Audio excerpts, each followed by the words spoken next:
우리 다 같이 사도신경으로 우리의 신앙을 주님 앞에 고백합니다. 전능하사 천지를 만드신 하나님 아버지를 내가 믿사오며 그 외아들 우리 주 예수 그리스도를 믿사오니 이는 성령으로 잉태하사 동정녀 마리아에게 나시고 본디오 빌라도에게 고난을 받으사 십자가에 못 박혀 죽으시고 장사한 지 사흘 만에 죽은 자 가운데서 다시 살아나시며 하늘에 오르사 전능하신 하나님 우편에 앉아 계시다. 저리로서 산자와 죽은 자를 심판하러 오시리라. 성령을 믿사오며 거룩한 공회와 성도가 서로 교통하는 것과 죄를 사하여 주시는 것과 몸이 다시 사는 것과 영원히 사는 것을 믿사옵나이다. 아멘. 오늘 은혜 받을 하나님의 말씀, 주제의 말씀은 신약성경 베드로전서 2장 1절과 2절의 말씀입니다. 우리 다 찾으시면 한 말씀씩 우리 교독을 합니다. 신약성경 377면에 있습니다. 베드로전서 2장 1절과 2절의 말씀, 우리 한 절씩 말씀을 교독합니다. 1절 말씀을 제가 먼저 읽습니다. 그러므로 모든 악독과 모든 기만과 외식과 시기와 모든 비방하는 말을 버리고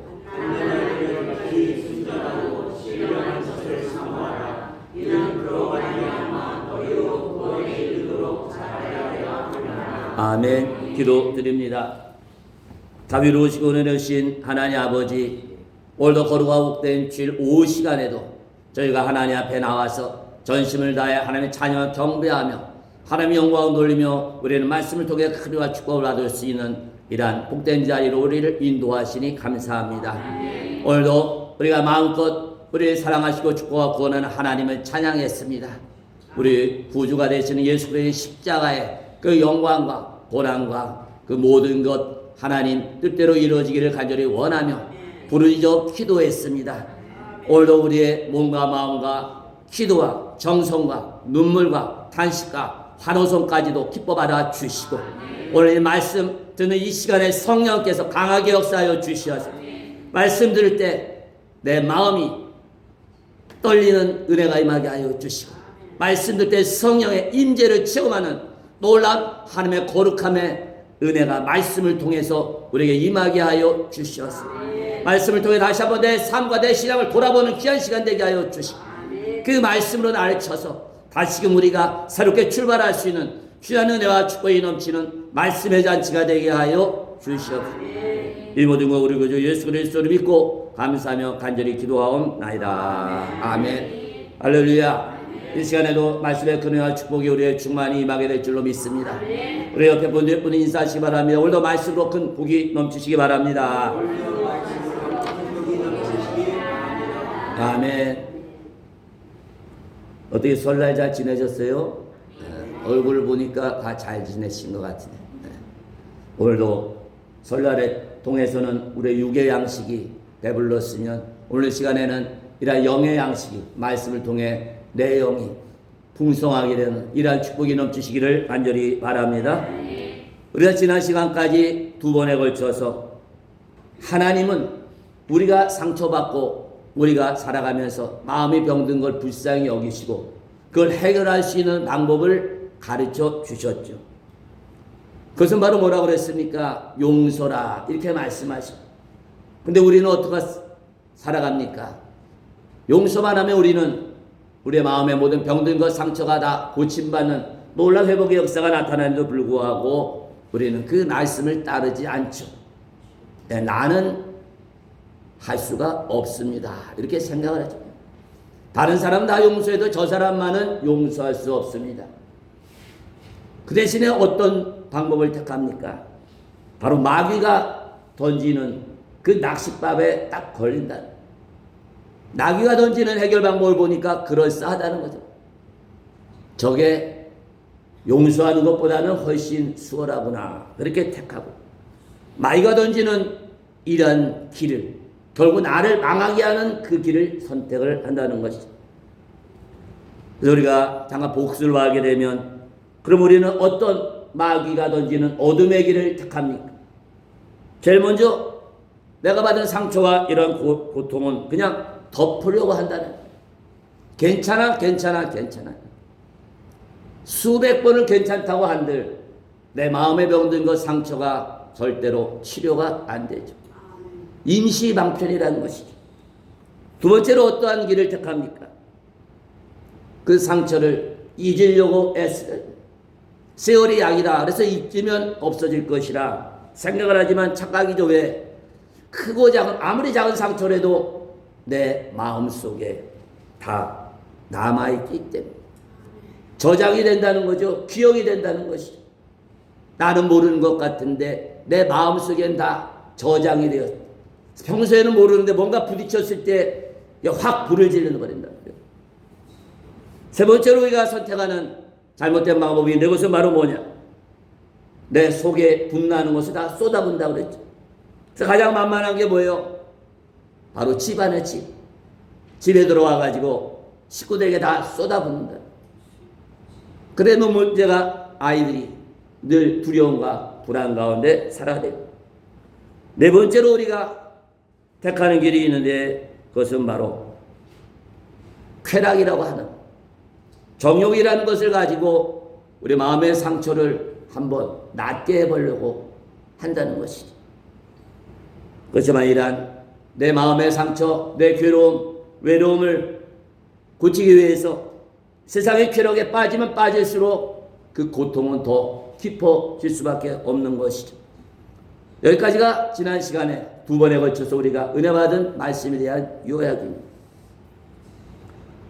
이런 엄청난, 사실은 주의 뜻대로 믿음대로 산 사람이 다윗이죠.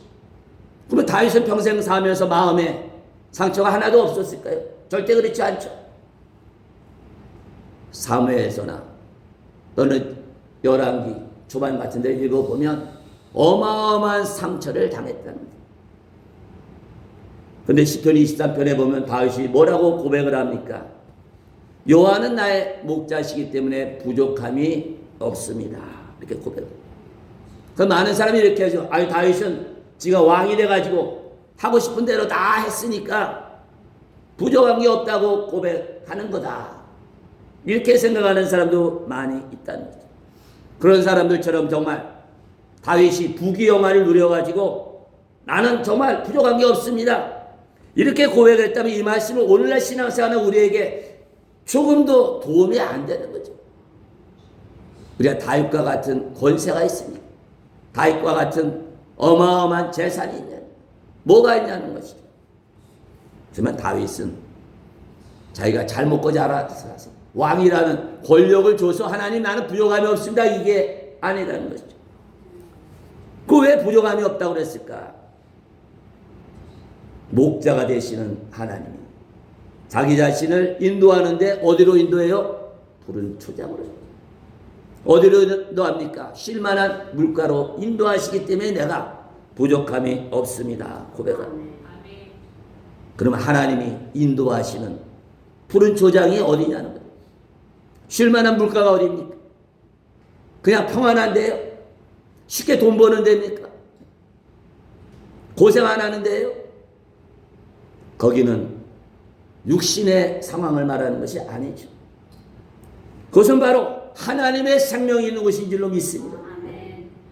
그 하늘이 무너져도 하나님의 생명이 충만하니까 부족한 게 없는 거예요. 거기는 삼위일체 하나님과 교제를 나누는 자리예요. 성부 하나님과 사랑을 나누고 아들이신 예수 그리스도와 친교를 나누고 우리 안에 계신 성령님과 기도를 통해서 교제를 하는 그 자리가 푸른 초장이요 쉴만한 물가가 되는 줄로 있습니다. 그래서 이거를 밝혀서 뭐라고 그래요? 낙원이라고 그래요. 낙원. 천국이 왜 천국입니까? 그곳에서 우리 하나님과 얼굴을 마주 대하기 때문인 줄로 있습니다. 그 하나님이 눈에 보이지 않지만 육을 갖고 있는 예수 믿고 구원받은 우리 심령 가운데도 하나님이 계신 줄로 믿습니다. 그것이 마음속 깊은 것, 영적 지성소 아닙니까? 그래서 우리가 살아가면서 가장 중요한 것, 정말 만족하며 살기 위해서는 내 안에 계신 그 하나님과 또 여러분과 제가 친밀한 교제를 하며 살아가야 될 줄로 믿습니다. 근데 세상은 생지옥 같을지라도, 세상은 정말 듣기 싫은 소리만 들릴지라도, 보기 싫은 모습만 세상에 나타날지라도 우리는 늘 주님과 동행하는 낙원에서 천국의 기쁨을 누리며 사는 축복의 사람이 되는 줄로 믿습니다. 그 때문에 여러분과 제가 육을 갖고 세상 살아가면서 정말로 만족하며 살고, 정말 이게 행복이구나, 이걸 느끼면서 살 수 있는 방법은 하나밖에 없는 거죠. 바로 하나님과 친밀한 교제를 나누어야 되는 줄로 믿습니다.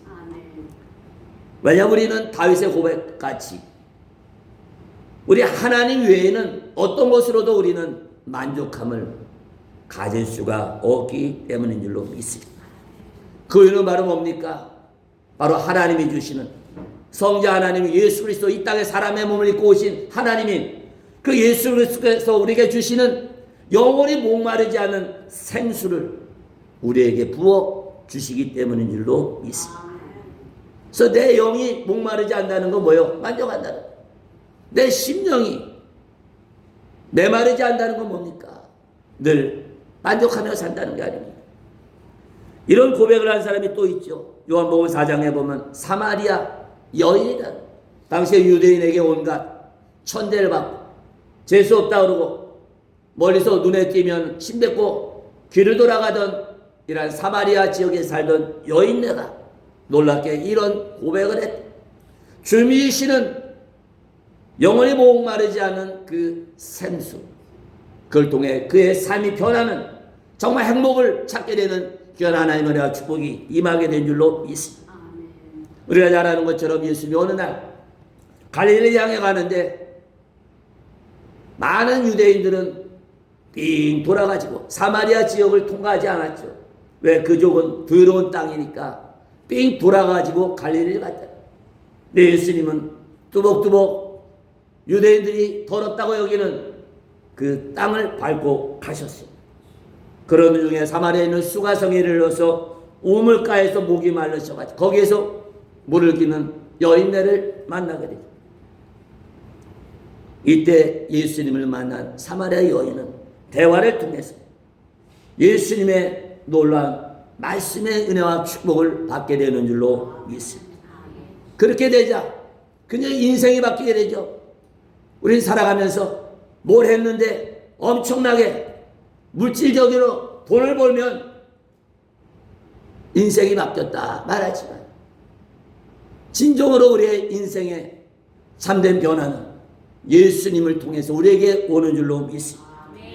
그게 뭡니까? 예수님이 우리에게 부어주신 영원토록 목마르지 않은 생수가 되는 줄로 믿습니다. 이게 바로 뭐예요? 하늘의 복이 되는 줄로 믿습니다. 영적인 복이라는 거죠. 이 여인이 우물가에 물을 기르러 온 시간은 정오죠. 낮 12시. 그때가 우리나라도 제일 뜨겁지만 이 사마리아 지역에서 가장 햇빛이 내리쬐는 시간이죠. 그래서 그 지역 사람들은 이때는 절대로 물 들어 안 나가죠. 그 뜨거운 사막 지역에서 누가 물을 들어 나가겠습니까? 대부분은 그 시간에는 집 안에서만 활동을 하고, 이제 해가 지기 시작하면 저녁 때 물을 기르러 나가요. 그렇지 않으면 아침에 여인네들이 물을 기르러 갑니다. 그 당시에 사마리아 여인네들은 낮에는 절대 왕래를 안 하죠. 아침이나 저녁에 물 들러 가가지고 우물가에서 이런 얘기를 나누며 친교를 나눴던 것입니다. 근데 이 사마리아 여인은 아무도 물을 기르러 오지 않는 땡빛이 비치는 낮 12시에 우물 기르러 우물가에 왔다가 예수님을 만났다. 이걸 통해서 우리가 볼 수 있는 것은 이 여인네는 동네 사람들과 어울리지 못한다는 것을 알 수 있죠. 또 동네 여인네들 만나기를 두려워한다는 거죠. 그래서 외톨이가 돼서 산다는 것을 알 수가 있어요. 그 이유가 뭘까요? 요한복음에 나온 것처럼 이 여인의 어두운 과거가 있기 때문에. 사람들이 만나면 이 사정 저 사정 얘기하다 보면 자기의 어두운 과거가 밝혀지는 것이 싫었던 것이. 또한 이 여인은 자기 자신이 부도덕한 여자라는 걸 너무나 잘 안다. 이러한 것들 말하다가 실수하게 되면 동네에서 쫓겨날 수도 있기 때문에 가능한 사람을 안 만나기 위해서 아무도 물길로 오지 않는 햇빛이 내리쬐는 정오에 우물을 길러 나왔던 것입니다. 그렇게 살다 보니까 이 여인의 마음속에 점점 뭐가 생깁니까? 벽이 생기죠. 마음의 벽이. 그러다 보니까 마음속은 골마 터져가죠. 점점 상처가 커져가는. 이러한 때 우물가에서 이 여인네가 예수님을 만나는 축복을 받게 된 줄로 믿습니다. 그래서 우리가 살아가면서 만남의 축복이 얼마나 귀한지 모릅니다. 여러분 어디 가든지 이런 하나님이 보내주시는 만남의 축복이 넘치시기를 주의 이름으로 축원드립니다. 그래서 이 여인네가 예수님을 만났는데 예수님이 먼저 말을 걸죠. 물을 좀 달라고 여인에게 도움을 청한. 그래야 이 여인이 예수님 물 떠주는 것이 아니라 오히려 되묻죠. 당신은 유대인인데 유대인들은 사마리아 사람들을 개 취급하는데 어떻게 나한테 물 달라고 하는 수가 있냐 따지듯이 얘기를 합니다. 이때 예수님이 참 깜짝 놀라 말씀하죠. 내가 하나님의 선물이 뭔지를 알았더라면, 그리고 너에게 물을 달라고 한 사람이 누군지를 내가 알았다면 내가 나에게 물을 구했을 것이라. 그러면 그는 너에게 생수를 주었을 것이라. 예수님이 이렇게 이해할 수 없는 말씀을 하신 것이죠. 그래야 이 여인이 예수님께 또다시 묻죠. 아니 여기 우물에 기를 만한 그릇도 없고 또 물이 이렇게 깊은데 당신이 어디서 생수를 길어서 나에게 주냐냐. 그래야 예수님이 이렇게 말씀하시죠. 이 우물에서 나는 물을 먹는 사람은 또 목이 마르지만 내가 내게 주는 물은 영원히 목마르지 아니하리라. 할렐루야. 왜? 그 속에서 계속 예수님이 주시는 생수가 솟구쳐 나오기 때문인 줄로 믿습니다. 그래서 예수님이 주시는 목마르지 않은 생수를 마시면 그 마음이 뭐가 돼요? 샘물이 되는 줄로 믿습니다. 영원토록 목마르지 않은 샘물이 어떻게 펑펑 쏟아나요.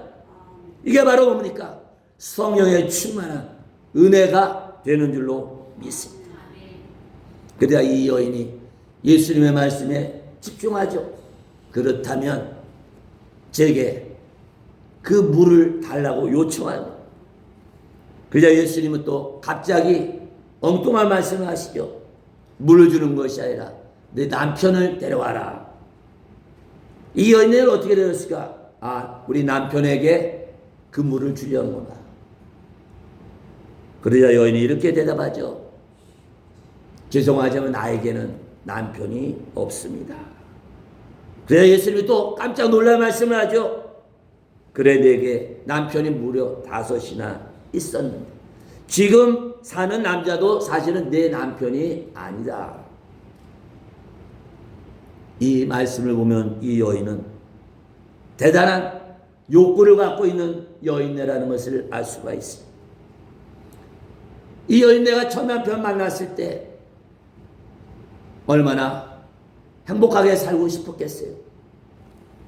그리고 과연 이 여인네가 첫 남자를 만나서 그 남편에게서 뭐를 얻으려고 살았을까?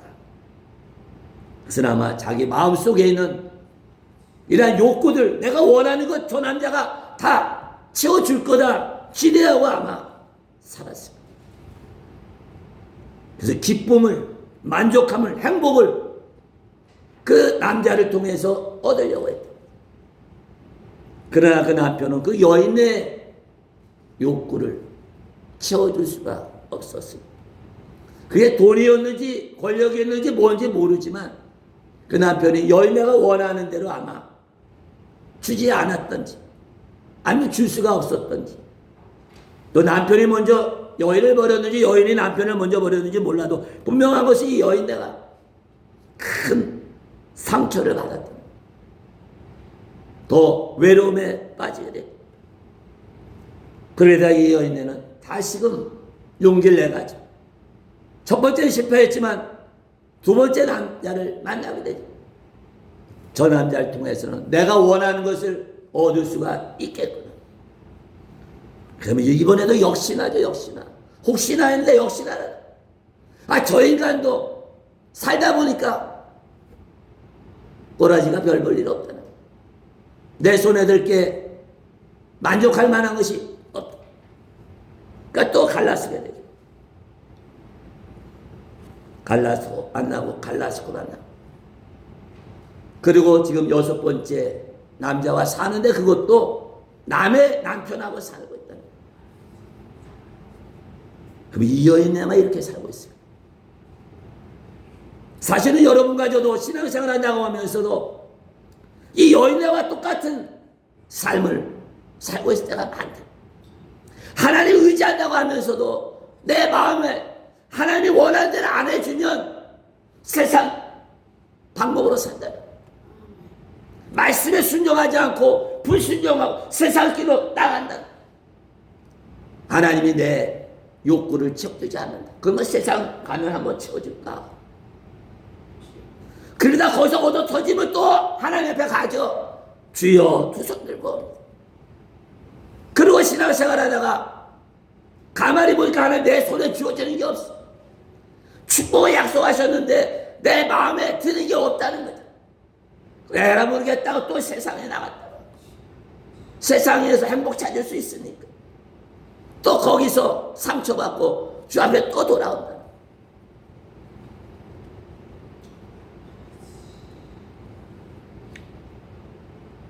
그러면 이 여인에게 있어서 지금 사는 남자까지 6명의 남편. 우리에게는 그러면 과연 어떤 의미가 있을까? 여러분 내 마음속에 일어나는 이러한 갈증들, 욕구들, 욕망들 어디서 찾고 있습니까? 여러분의 행복을 여러분 어디서 구하고 있습니까? 어떤 사람은 행복을 돈이나 명예나 권력을 통해서 행복을 찾으려고, 어떤 사람은 자신의 부모나 자녀를 통해서 행복을 찾으려고, 어떤 사람은 지식이나 자기 사업이나 직업을 통해서 행복을 찾으려고 합니다. 만약에 하나님 자녀 여러분과 제가 내 삶의 가치를 이러한 것들에 둔다면 6명의 남자에서도 행복을 찾지 못한 사마리아 여인같이 절대로 우리 속에서 쏟아져 나오는 내 욕구를 만족시킬 수가 없는 줄로 믿습니다. 오히려 내 속에 있는 이러한 육신과 탐욕과 정욕과 욕망, 오히려 그것이 나를 지배하게 되죠. 날 조종한다는. 하나님이 나를 다스려야 되는데 세상 것이 나를 다스린다는 거죠. 야, 저것만 있으면 내가 만족할 텐데, 저것만 있으면 내가 행복할 텐데, 그거 자꾸 헛된 길, 망하는 길을 가고 있어. 그러면서 내 속은 점점 썩어져 간다는. 그러나 여러분과 제가 정말 하나님 안에서, 예수님 안에서 평안을 찾고 행복을 구한다면 우리 하나님은 여러분의 삶을 다스리시고 우리를 만져주시고 위로하시고 치료하시고 진정한 행복이 뭔지를 체험하게 하는 축복을, 은혜를 반드시 베풀어 주실 줄로 믿습니다. 그렇게 살아갈 때 여러분과 제가 하나님이 원하시는 삶으로 변화가 되는, 거룩하게 되는 놀라운 역사가 나타나게 될 줄로 믿습니다. 그래서 이 사마리아 여인도 우물가에서 생수의 그릇, 생명의 그릇인 예수님을 만남으로만 기가 막힌 축복을 받게 된 줄로 믿습니다. 6 남자를 거치면서도 만족하지 못한 생수의 근원이, 생명의 근원이신 축복의 근원이 예수님을 만나는 순간 진정한 행복과 진정한 축복과 진정한 평안을 사마리아 여인이 받아 누리게 된 줄로 믿습니다. 그러나 여러분과 제가 이 험한 세상 살아가면서 우리의 이런 갈급함, 갈증, 우리의 욕구를 완전히 해결할 수 있는 방법은 예수님을 만나는 방법밖에 없는 줄로 믿습니다. 그 만나는 방법이 뭡니까? 바로 우리 주님과의 교제, 주님과 대화를 나눠야 될 줄로 믿습니다. 그 대화가 기도요, 그 대화가 말씀이 되는 줄로 믿습니다. 주님은 하늘나라에 있는데, 부활하신 주님은 하늘 보좌에 있는데 어떻게 대화를 합니까? 우리 안에 계신 예수의 영, 하나님의 성령을 통해서 아버지 하나님과도 대화를 하고 예수님과도 대화를 하는 놀라운 축복을 통해 늘 만족하고 감사하고 행복이 넘쳐나시기를 주의 이름으로 축원드립니다. 오늘 말씀을 마무리합니다. 사랑하는 성도 여러분, 진정한 영성이라는 것은, 하늘의 복이라는 것은 절대로 세상에서 얻을 수 있는 것이 아니라 내 마음속 깊은 곳에 계신 성령 하나님을 통해서 예수님과 우리 하나님 아버지와의 교제, 친밀한 관계를 통해서 얻을 수 있는 것 믿으시기를 간절히 바랍니다. 그 이유가 바로 뭡니까? 하나님을 또 흘러오는 생수는 내 마음을 만족하게 하고 평안하게 하고 기쁨을 누리고 행복을 찾게 하지만 주님 외에 세상에서 우리에게 쏟아져 오는 물은 다 썩은 물이다. 결국 내 마음을 다 썩게 하고 더럽게 하고 황폐하게 만 수밖에 없다는 것 여러분들 기억하시기를 간절히 바랍니다. 그래서 우리 하나님이 자녀를 우리에게 주시는 이러한 축복, 행복을 대신 채울 수 있는 것 세상에 하나도 없다는 것 여러분들 기억하시고 늘 성령의 충만함을 통해 하나님과의 교제를 통해 기도를 통해서 하나님이 우리에게 영원히 메마르지 않는 생수를 넘치게 부어주시는 성령의 충만함을 통해서 어떠한 환경과 어떠한 상황에서도 감사가 넘치시고 만족이 넘치시고 행복을 체험하시기를 주의 이름으로 축원드립니다. 이 시간에 우리 결단하는 기도하기를 원하며 첫 번째, 하나님, 내가 밖에서 세상에서 행복을 찾으려고 했던 헛된 시간 보낸 것 회개합니다. 참된 행복은 내 안에 계신 성령님을 통해 주님과 하나님과 교제하는 것에서 참된 행복과 평안과 만족함이 있다는 것을 깨달았사오니 늘 주님을 통해 성령 충만함을 통한 이란 기도하며 살겠습니다. 하나님과 사랑하며 살겠습니다. 결단했던 여러분의 삶에는 늘 속에서 기쁨이 행복이 상수와 같이 넘치게 될 줄로 믿습니다. 그와 같이 복음성과 심령이 가난한 자는 간절한 마음을 찬양하고 뜨거운 마음 가지고 결단하는 기도합니다.